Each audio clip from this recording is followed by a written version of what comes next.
വന്ന് പ്രാവിന്റെ കുട്ടിയൊരൊച്ചേറി.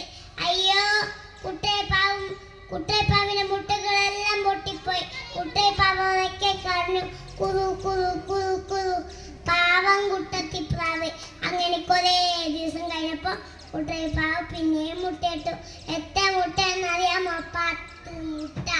കുറേ ദിവസം കഴിഞ്ഞപ്പോ മുട്ട വിരി 10 കുഞ്ഞുങ്ങൾ പൊടുന്നു വന്ന്.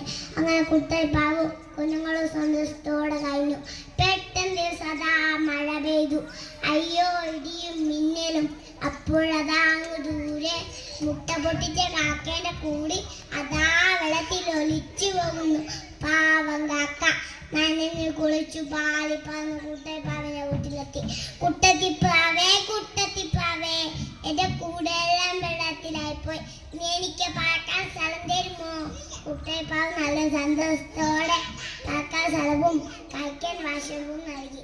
കൂട്ടുകാരെ, ഈ കഥയുടെ ഗുണപാഠം എന്നാണെന്നറിയാമോ? ശത്രുക്കൾക്കും നമ്മൾ തുണ.